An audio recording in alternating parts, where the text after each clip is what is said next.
ಗೀತೆಗಳು. ನವೆಂಬರ್ 17.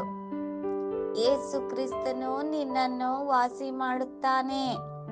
ಅಪೊಸ್ತಲರ ಕೃತ್ಯಗಳು 9ನೇ ಅಧ್ಯಾಯ 34ನೇ ವಚನ.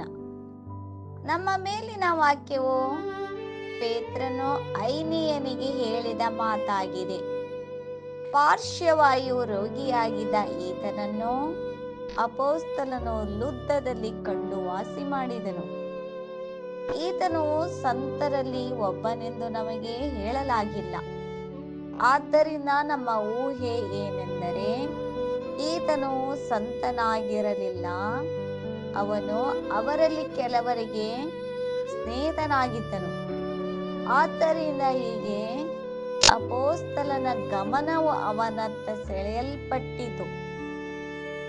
ನಿಜಾಂಶ ಏನೆಂದರೆ 8 ವರ್ಷಗಳ ಕಾಲ ಆತನು ಹಿಂದೆ ಅಸಹಾಯಕನಾಗಿ ಹಾಸಿಗೆ ಹಿಡಿದಿದ್ದು ಈಗ ಗುಣಮುಖನಾಗಿರುವುದು ಒಂದು ಅದ್ಭುತ ಎಂಬುದಕ್ಕೆ ಸಾಕ್ಷಿಯಾಗಿದೆ. ಈ ಅದ್ಭುತದ ಖ್ಯಾತಿಯು ವಿದೇಶಗಳಲ್ಲಿಯೂ ಹರಡಿತು ಮತ್ತು ಕರ್ತನ ಕಡೆಗೆ ಮತ್ತು ಸಭೆಯ ಕಡೆಗೆ ಅನೇಕರನ್ನು ಸೆಳೆಯುವಲ್ಲಿ ಇದು ಕಾರಣವಾಯಿತು ಎಂದು ನಮಗೆ ಹೇಳಲಾಗುತ್ತದೆ. ಈಗ ಬೇರೆ ವಿಧಾನಗಳನ್ನು ಬಳಸಿಕೊಂಡು ಸಭೆಯನ್ನು ಆಕರ್ಷಿಸಿದ ಹಾಗೆ ಆಗ ಕರ್ತನು ಸರಿಯಾದ ಮನೋಭಾವದಲ್ಲಿದ್ದವರಿಗೆ ಅದ್ಭುತಗಳನ್ನು ಮಾಡಿ ಅವರನ್ನು ಆಕರ್ಷಿಸಿ ತನ್ನ ಸಭೆಯನ್ನು ಸ್ಥಾಪಿಸಿದನು.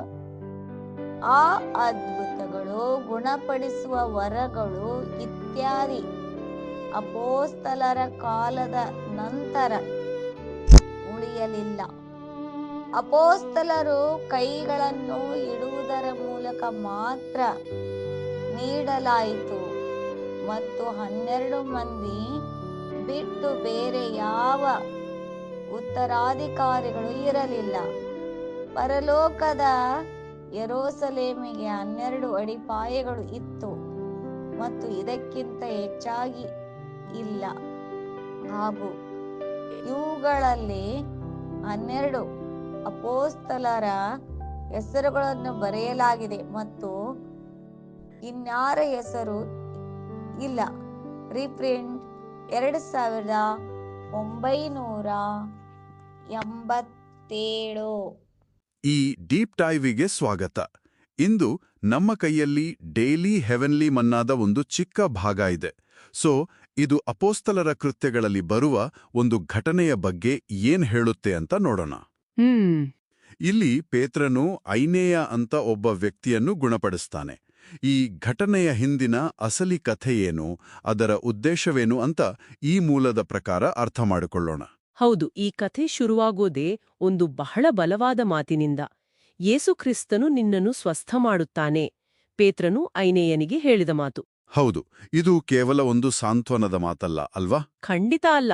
ಐನೇಯ 8 ವರ್ಷಗಳಿಂದ ಪಾರ್ಶ್ವವಾಯುವಿನಿಂದ ಹಾಸಿಗೆ ಹಿಡಿದಿದ್ದ ವ್ಯಕ್ತಿ. ಅಂದ್ರೆ ಇದೊಂದು ಸಾಮಾನ್ಯ ಗುಣಪಡಿಸುವಿಕೆಯಲ್ಲ, ಇದೊಂದು ಪವಾಡ ಅಂತ ಈ ಮೂಲ ಸ್ಪಷ್ಟವಾಗಿ ಹೇಳುತ್ತೆ. 8 ವರ್ಷಗಳು, ಅದು ಬಹಳ ದೀರ್ಘಕಾಲ. ಸೊ ಈ ಐನೇಯನ ಬಗ್ಗೆ ನಮಗೆ ಬೇರೆ ಏನ್ ಗೊತ್ತಾಗುತ್ತೆ? ಆತ ಆಗ್ಲೇ ಚರ್ಚ್ನ ಭಾಗವಾಗಿದ್ನ? ಆಕ್ಚುಲಿ ಇಲ್ಲಿಯೇ ಒಂದು ಕುತೂಹಲಕಾರಿ ಅಂಶ ಇಲ್ಲೋದು. ಈ ಮೂಲದ ಪ್ರಕಾರ ಐನೇಯನು ಸಂತರಲ್ಲಿ ಒಬ್ಬನಾಗಿರಲಿಲ್ಲ. ಅಂದ್ರೆ ಆಗ ತಾನೇ ಸ್ಥಾಪನೆ ಆಗುತ್ತಿದ್ದ ಕ್ರೈಸ್ತ ಸಮುದಾಯದ ಸದಸ್ಯನಾಗಿರಲಿಲ್ಲ. ಓಹ್, ಹಾಗಾದ್ರೆ ಬಹುಶಃ ಆತ ವಿಶ್ವಾಸಿಗಳ ಸ್ನೇಹಿತ ಅಥವಾ ಪರಿಚಯದವನಾಗಿರ್ಬೋದು. ಅದಕ್ಕಾಗಿಯೇ ಪೇತ್ರನ ಗಮನ ಅವನ ಕಡೆಗೆ ಹೋಯ್ತು ಅಂತ ಈ ಮೂಲ ಊಹಿಸುತ್ತೆ. ಓಕೆ, ಇದು ಬಹಳ ಮುಖ್ಯವಾದ ವಿಷಯ. ಯಾಕಂದ್ರೆ ಈ ಪವಾಡ ಕೇವಲ ಚರ್ಚ್ ಸದಸ್ಯರಿಗೆ ಸೀಮಿತವಾಗಿರಲಿಲ್ಲ ಅಂತಾಯ್ತು. ಹೌದು. ಹಾಗಾದ್ರೆ ಇದರ ಹಿಂದೆ ಕೇವಲ ಕರುಣೆಗಿಂತ ದೊಡ್ಡ ಉದ್ದೇಶ ಇರ್ಬೇಕಲ್ವೇ? ಖಂಡಿತ. ನೋಡಿ, ಇಲ್ಲಿಂದನೇ ಈ ಮೂಲದ ಒಂದು ಮುಖ್ಯವಾದ ವಾದ ಶುರುವಾಗೋದು. ಈ ಘಟನೆಯನ್ನು ಕೇವಲ ಒಬ್ಬ ವ್ಯಕ್ತಿಯ ನೋವು ನಿವಾರಣೆ ಅಂತ ನೋಡಬಾರದು. ಇದೊಂದು ರೀತಿ ಚರ್ಚ್ನ ಮಾರ್ಕೆಟಿಂಗ್ ಕ್ಯಾಂಪೇನ್ನ ಆರಂಭಿಕ ಹಂತ. ಮಾರ್ಕೆಟಿಂಗ್ ಕ್ಯಾಂಪೇನ್, ಆ ಪದ ಬಳಕೆ ಬಹಳ ಇಂಟರೆಸ್ಟಿಂಗ್ ಆಗಿದೆ. ಈ ಪವಾಡದ ಸುದ್ದಿ ಎಲ್ಲೆಡೆ ಹರಡಿ ಬಹಳಷ್ಟು ಜನ ಕರ್ತನ ಕಡೆಗೂ ಮತ್ತು ಹೊಸದಾಗಿ ಸ್ಥಾಪನೆಯಾದ ಚರ್ಚ್ನ ಕಡೆಗೂ ಆಕರ್ಷಿತರಾದರು. ಇದು ಆ ಕಾಲಕ್ಕೆ ಸೀಮಿತವಾದ ಒಂದು ವಿಶಿಷ್ಟ ತಂತ್ರವಾಗಿತ್ತು ಅನ್ನೋದು ಇಲ್ಲಿನ ಪ್ರಮುಖವಾದ. ಅಂದ್ರೆ ಜನರನ್ನು ಒಳಗೆ ಎಳೆಯಲು ಬಳಸಿದ ಒಂದು ಸಾಧನ. ಹಾಗಾದ್ರೆ ಈ ಮೂಲದ ಪ್ರಕಾರ ಇಂತಹ ಪವಾಡಗಳು ಇವತ್ತಿಗೂ ನಡೀತಾವ ಅಥವಾ ಅದು ಆ ಕಾಲಕ್ಕೆ ಮಾತ್ರ ಸೀಮಿತವಾಗಿತ್ತಾ? ಇದು ಈ ವಿಶ್ಲೇಷಣೆಯ ಕೇಂದ್ರಬಿಂದು. ಈ ಮೂಲ ಏನ್ ಹೇಳುತ್ತೆ ಅಂದ್ರೆ, ರೋಗ ಗುಣಪಡಿಸುವಂಥ ಈ ವರಗಳು ಅಪೊಸ್ತಲರ ಯುಗಕ್ಕೆ ಮಾತ್ರ ಸೀಮಿತವಾಗಿದ್ವು ಅಂತ. ಓಕೆ, ಯಾಕೆ ಹಾಗೆ? ಯಾಕೆಂದ್ರೆ ಈ ವಿಶೇಷ ಶಕ್ತಿಯನ್ನು ಕೇವಲ ಅಪೊಸ್ತಲರು ತಮ್ಮ ಕೈಗಳನ್ನಿಡುವುದರ ಮೂಲಕ ಮಾತ್ರ ಬೇರೆಯವರಿಗೆ ವರ್ಗಾಯಿಸಬಹುದಿತ್ತು. ಅಪೊಸ್ತಲರ ತಲೆಮಾರು ಮುಗಿದ ನಂತರ ಆ ವರಗಳನ್ನು ವರ್ಗಾಯಿಸಲು ಯಾರೂ ಇರ್ಲಿಲ್ಲ. ಹಾಗಾಗಿ ಆ ವರಗಳು ಕೂಡ ನಿಂತ್ಹೋದ್ವು ಅಂತ ಈ ಮೂಲ ವಾದಿಸುತ್ತೆ. ಒಂದ್ ನಿಮಿಷ, ಅಂದ್ರೆ ಅಪೋಸ್ತಲರ ನಂತರ ಬೇರೆ ಯಾರೂ ಆ ಸ್ಥಾನಕ್ಕೆ ಬರಲು ಸಾಧ್ಯವೇ ಇರಲಿಲ್ಲ ಅಂತಾನಾ? ಈ ಅಧಿಕಾರ ವರ್ಗಾವಣೆ ಆಗುವಂಥದ್ದಲ್ಲವೇ? ನಿಖರವಾಗಿ ಈ ಮೂಲವು ಅಪೊಸ್ತಲರಿಗೆ ಯಾವುದೇ ಉತ್ತರಾಧಿಕಾರಿಗಳಿರ್ಲಿಲ್ಲ ಅನ್ನೋ ವಾದವನ್ನೇ ಸ್ಪಷ್ಟವಾಗಿ ಮುಂದಿಡ್ತದೆ. ಅದನ್ನು ಸಮರ್ಥಿಸಲು ಒಂದು ಉಲ್ಲೇಖವನ್ನು ಕೊಡುತ್ತೆ. ಸ್ವರ್ಗೀಯ ಜೆರುಸಲೇಮಿಗೆ 12 ಅಡಿಪಾಯಗಳಿದ್ದವು ಮತ್ತು ಅವುಗಳ ಮೇಲೆ 12 ಅಪೊಸ್ತಲರ ಹೆಸರುಗಳನ್ನೇ ಬರೆಯಲಾಗಿತ್ತು, ಬೇರೆ ಯಾರ ಹೆಸರು ಇರ್ಲಿಲ್ಲ ಅಂತ ಹೇಳುತ್ತೆ. ಓ, ಹಾಗಾದ್ರೆ ಅವರ ಪಾತ್ರ ಮತ್ತು ಅಧಿಕಾರ ತುಂಬಾ ವಿಶಿಷ್ಟವಾಗಿತ್ತು, ಅದನ್ನ ಪುನರಾವರ್ತಿಸಲು ಸಾಧ್ಯವಿಲ್ಲ ಅಂತ. ಹೌದು, ಅದೇ ಪಾಯಿಂಟ್.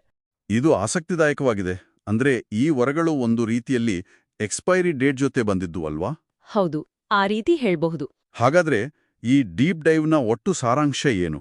ಸಾರಾಂಶ ಏನಂದ್ರೆ, ಈ ಮೂಲವು ಐನಿಯನನ್ನು ಗುಣಪಡಿಸಿದ ಘಟನೆಯನ್ನು ಕೇವಲ ಒಂದು ಪ್ರತ್ಯೇಕ ಪವಾಡವಾಗಿ ನೋಡಲ್ಲ, ಅದನ್ನು ಚರ್ಚ್ನ ಅಡಿಪಾಯದ ಒಂದು ಭಾಗವಾಗಿ ನೋಡುತ್ತೆ. ಇದು ದೇವರ ಕರುಣೆಯನ್ನು ತೋರಿಸುವುದರ ಜೊತೆಗೆ ಚರ್ಚನ್ನು ಸ್ಥಾಪಿಸಲು ಒಂದು ನಿರ್ದಿಷ್ಟ ಸಮಯ ಸೀಮಿತ ಉದ್ದೇಶವನ್ನು ಹೊಂದಿತ್ತು. ಆ ಯುಗ ಮುಗಿದ ಮೇಲೆ? ಆ ಯುಗ ಮುಗಿದ ನಂತರ ದೇವರು ಜನರನ್ನು ತಲುಪಲು ಇತರ ವಿಧಾನಗಳನ್ನು ಬಳಸುತ್ತಾನೆ ಎಂದು ಈ ಮೂಲ ಹೇಳುತ್ತೆ. ಹಾಗಾದ್ರೆ ಈ ಮೂಲವು ಅಪೋಸ್ತಲರ ಯುಗಕ್ಕೂ ಮತ್ತು ನಂತರದ ಯುಗಕ್ಕೂ ಒಂದು ಸ್ಪಷ್ಟವಾದ ಗೆರೆಯನ್ನು ಎಳೆಯುತ್ತಿದೆ. ಆ ಕಾಲದ ಪವಾಡಗಳು ವಿಶಿಷ್ಟವಾಗಿದ್ವು, ಅವುಗಳ ಉದ್ದೇಶವೂ ವಿಶಿಷ್ಟವಾಗಿತ್ತು. ಹೌದು, ಈ ಘಟನೆಯು ಆ ವ್ಯತ್ಯಾಸವನ್ನು ಸ್ಪಷ್ಟಪಡಿಸಲು ಒಂದು ಉದಾಹರಣೆಯಾಗಿ ಬಳಸಲ್ಪಟ್ಟಿದೆ. ಆ ನಿರ್ದಿಷ್ಟ ರೀತಿಯ ಪವಾಡಗಳ ಯುಗವು ಅಪೊಸ್ತಲರೊಂದಿಗೆ ಕೊನೆಗೊಂಡಿತು ಅಂತ ವಾದಿಸಲು ಈ ಕಥೆಯನ್ನು ಈ ಮೂಲ ಬಳಸ್ಕೊಂಡಿದೆ. ಇದು ನಮ್ಮನ್ನು ಒಂದು ಅಂತಿಮ ಚಿಂತನೆಗೆ ಕೊಂಡೊಯ್ಯುತ್ತೆ. ಈ ಮೂಲ ಸೂಚಿಸುವಂತೆ ಜನರನ್ನು ಒಂದು ನಂಬಿಕೆಯ ಕಡೆಗೆ ಆಕರ್ಷಿಸುವ ಸಾಧನಗಳು ಕಾಲಾಂತರದಲ್ಲಿ ಬದಲಾಗುವುದಾದ್ರೆ, ಅಂದಿನ ಸಾರ್ವಜನಿಕ ಪವಾಡಗಳಿಂದ ಇಂದಿನ ಈ ಇತರ ವಿಧಾನಗಳಿಗೆ, ಹಾಗಾದ್ರೆ ಇಂದಿನ ಆ ಇತರ ವಿಧಾನಗಳು ಯಾವುವಿರಬಹುದು? ಮತ್ತು 8 ವರ್ಷ ಹಾಸಿಗೆ ಹಿಡಿದಿದ್ದ ವ್ಯಕ್ತಿಯಲ್ಲೂ ಗುಣಪಡಿಸಿದಂತಹ ಒಂದು ನಿರಾಕರಿಸಲಾಗದ ಪವಾಡಕ್ಕೆ ಹೋಲಿಸಿದ್ರೆ ಅವುಗಳ ಪರಿಣಾಮಕಾರಿತ್ವ ಎಷ್ಟರ ಮಟ್ಟಿಗೆ ಇರಬಹುದು?